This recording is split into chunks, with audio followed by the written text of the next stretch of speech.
खुलुमबाय बेयो बड'लेण्ड इंखं टेलिभिजन दिनै 15 आगस्ट 2022 समबारखालि सानसेनि बरादखौ नोंथांमोननि खाथियाव लाबोदों आं सदानन्द दैमारिया।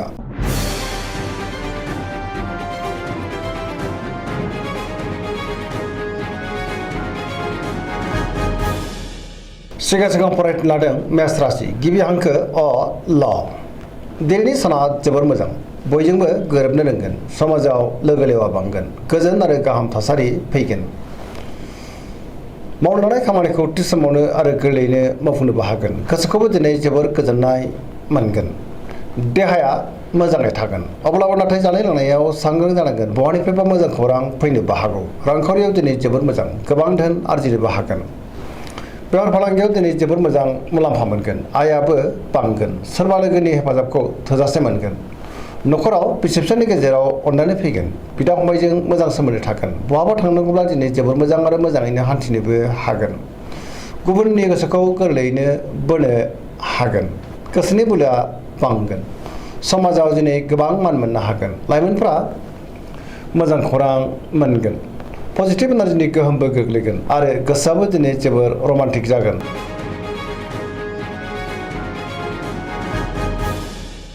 वृष राशि गिबि हांखो इ उ ब दिनैनि साना मोजां आरो गाज्रिनि गेजेरजों बाबेलनांगोन गोजोननि आंखाल जानोबो हागौ गोसोखौ दिनै जोबोर लोरबां मोनगोन मावनो लानाय खामानिखौ मावफुंनो हागोन समाजाव मान मोनगोन रांखावरियाव मोजां अब्लाबो नाथाय खरसायाबो बांगोन बेफार फालांगियावबो मोजां होनजायो न'खराव बिसि फिसायनि गेजेराव एना एनि फैनो हागौ गोसोनि साननायफ्रा गोरोबलायाबो जानो हागौ देहाया दिनै बारा मोजां थानाय नङा जानाय लोंनायाव सांग्रां जानांगोन गोबां रोखोमनि देहायारि जेंनाजों मोगा मोगि जानांनो हागौ गोसोनि साननायफ्रा दिनै देबोरनांगोन आरो गोसोआव जिंगायाबो बांनोबो हागौ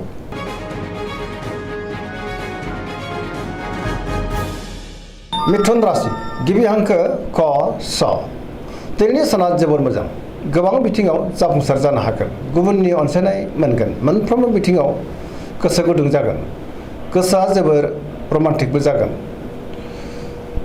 देहाया दिनै मोजाङै थागोन अब्लाबो नाथाय जानाय लोंनायाव सांग्रां जानांगोन रांखावरियाव मोजां आयाबो बांगोन बेफार फालांगियाव दिनै जोबोर मोजां मुलाम्फा मोनगोन न'खरावबो अनलायनाय फैगोन समाजावबो दिनै मान मोनगोन गोसोनि बोलोआ बांगोन मावनो लानाय खामानिखौ थि समावनो आरो गोरलैयैनो मावफुंनोबो हागोन सोरबा लोगोनि हेफाजाबखौ थोजासे मोनगोन गुबुनजों मोजां सोमोन्दो लाखिनोबो रोंगोन लाइमोनफोरनि गोसोआ दिनै जोबोर उसुखुथु जानोबो हागौ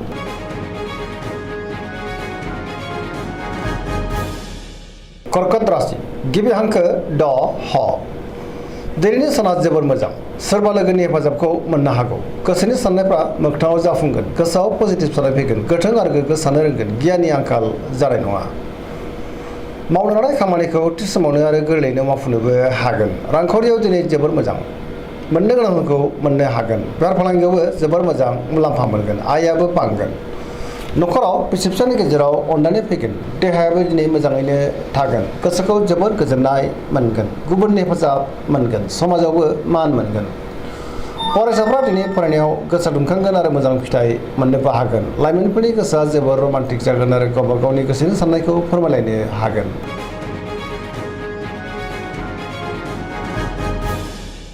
सिंह राशि गिबि हांखो म ट दिनैनि साना जोबोर मोजां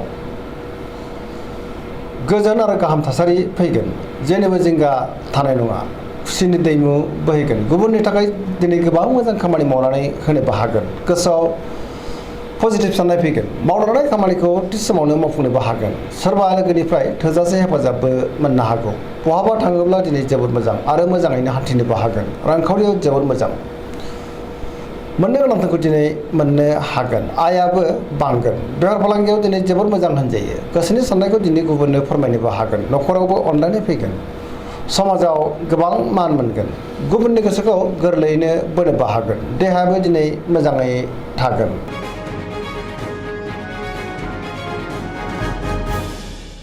कन्या राशि गिबि हांखो प ट दिनैनि साना बारा मोजां नङा सुथुरनि गाज्रि गोहोम गोग्लैनो हागौ गोसोनि बोलोआ लोरबां जागोन गोसोआव नेगेटिभ साननाय फैगोन गोथों आरो गोग्गो साननो रोंनाय नङा, गियाननि आंखाल जानो हागौ। रांखावरियाव दिनै जोबोर मोजां, अब्लाबो नाथाय खरसायाबो बांगोन। बेफार फालांगियाव दिनै जोबोर मोजां मुलाम्फा मोनगोन। देहाया मोजाङैनो थागोन, अब्लाबो नाथाय जानाय लोंनायाव सांग्रां जानांगोन। न'खराव बिसि फिसायनि गेजेराव अननानै फैगोन। गोबां खामानियाव मुखुबबो थानांगोन। सोरजोंबा बाख्नाय जानोबो हागौ। गोसोखौ नाथाय दिनै जोबोर उसुखुथु मोनगोन। नेगेटिभ एनार्जिनि गोहोमबो गोग्लैनो हागौ। सांग्रां जानाया गाहाम। सेंग्रा सिख्लाफ्रा दिनै गावबा गावनि गोसोनि साननायफोरखौ फोरमायलायनो हागोन।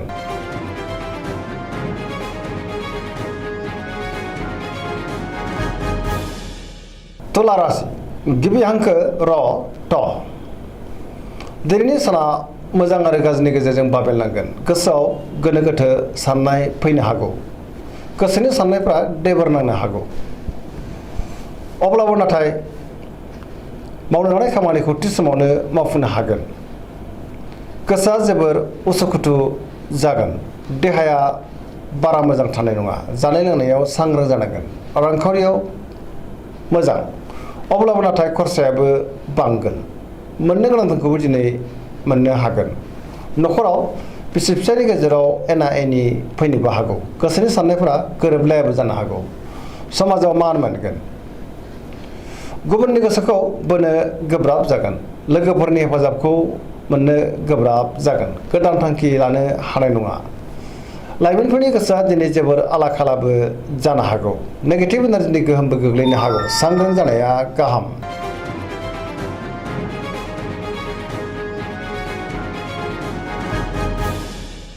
वृश्चिक राशि गिबि हांखो न स। दिनैनि साना जोबोर मोजां। सोरजोंबा बाख्नाय जानो हागौ। गोसोखौ दिनै जोबोर गोजोननाय मोनगोन। समाजावबो लोगो लेवा बांगोन। सोरबा गोजाम लोगोजों बहाबा लोगो मोनज्लायनोबो हागौ। गोसोआव गोग्गो आरो गोथों साननाय फैगोन। गियाननि आंखाल जानाय नङा। मावनो लानाय खामानिखौ थि समावनो आरो गोरलैयैनो मावफुंनोबो हागोन। गोसोनि साननायफ्रा जाफुंगोन। गोसोनि बोलोआबो बांगोन। समाजाव मान मोनगोन। न'खराव दिनै अननानै फैगोन। रांखावरियाव मोजां, अब्लाबो नाथाय खरसायाबो बांगोन। सोरनिबा हेफाजाबखौ मोननो हागौ। बेफार फालांगियाव जोबोर मोजां होनजायो। देहाया मोजाङैनो थागोन। लाइमोनफोरा दिनै जोबोर रमान्टिक जागोन आरो गावबा गावनि गोसोनि साननायफोरखौ फोरमायलायनोबो हागोन।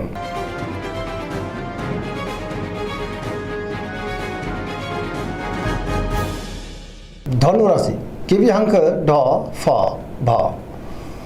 दिनैनि साना जोबोर मोजां। गोबां रोखोमनि मोजां मोजां खाबु फैनोबो हागौ। गोसोआव गोथों आरो गोग्गो साननाय फैगोन। गियाननि आंखाल जानाय नङा। पजिटिभ साननो रोंगोन। मावनो लानाय खामानिखौ थि समावनो मावफुंनो हागोन। रांखावरियाव दिनै जोबोर मोजां, अब्लाबो नाथाय खरसायाबो बांगोन। बेफार फालांगियाव जोबोर मोजां मुलाम्फा मोनगोन। समाजाव बयजोंबो अनजागोन आरो अनसायजागोन। देहायाबो दिनै मोजाङैनो थागोन। बिदा फंबायनि हेफाजाबखौ मोननो हागोन। न'खराव गोजोन थासारि फैगोन। बहानिफ्रायबा हरखाबै मोजां खौरांबो फैनो हागौ। लाइमोनफोरनि गोसोआ दिनै जोबोर रमान्टिक जागोन। पजिटिभ एनार्जिनि गोहोमबो गोग्लैगोन।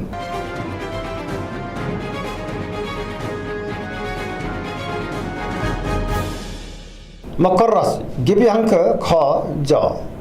दिनैनि साना बारा मोजां नङा। गोसोआव गोनो गोथो साननाय फैगोन। नेगेटिभ एनार्जिनि गोहोमबो गोग्लैनो हागौ। गोसोनि बोलोआ लोरबां जागोन। गोसोनि साननायफ्रा देबर नांनो हागौ। रांखावरियाव दिनै जोबोर मोजां, अब्लाबो नाथाय खरसायाबो बांगोन। मोननो गोनांखौबो मोननो हागोन। बेफार फालांगियाव जोबोर मोजां मुलाम्फा मोनगोन। गुबुनजों बाङाय बुंनायानो गाहाम, नङाबा गुबुना गोरोन्थिबो बुजिनो हागौ। अदेबानि सोरबा लोगोजों मोजां सोमोन्दो थागोन। मावनो लानाय खामानिखौ थि समावनो मावफुंनोबो हागोन। गोदान खामानिखौ जागायजेननो हागोन। न'खराव बिसि फिसायनि गेजेराव अननानै फैगोन। बिदा फंबायनि हेफाजाबखौ मोनगोन। देहाया दिनै बारा मोजां थानाय नङा। जानाय लोंनायाव सांग्रां जानांगोन। गोबां रोखोमनि देहायारि जेंनाजों मोगा मोगि जानांनोबो हागौ। लाइमोनफ्रा गावबा गावनि गोसोनि साननायखौ फोरमायलायनोबो हागोन। फरायसाफ्राबो दिनै फरायनायाव गोसो दुंखांगोन आरो मोजां फिथाइ मोनगोन। धोरोमारि बिथिङावबो दिनै गोसो दुंखांगोन।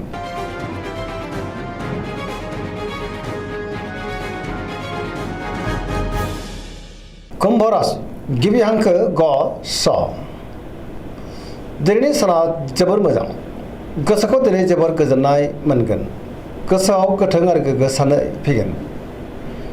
गोसोनि बोलोआ बांगोन। मावनो हानाय खामानिखौ थि समावनो आरो गोरलैयैनो मावफुंनोबो हागोन। बहानिफ्रायबा हरखाबै मोजां खौरांबो फैनो हागौ। गुबुननि थाखाय गोबां मोजां खामानि मावनानै होनोबो हागोन। समाजाव गोबां मान मोनगोन। गोबां मुंदांखा सुबुंजों दिनै लोगो मोनज्लायनोबो हागौ। रांखावरियाव बारा मोजां नङा। अब्लाबो नाथाय बेफार फालांगियाव मोजां मुलाम्फाखौ मोननो हागोन। देहाया मोजाङैनो थागोन। गुबुननि हेफाजाब मोननो हागोन। बिमा बिफानि अननाय आरो बोरखौ दिनै मोननो हागौ। बहाबा थाङोब्ला दिनै जोबोर मोजां आरो मोजाङैनो हान्थिनोबो हागोन।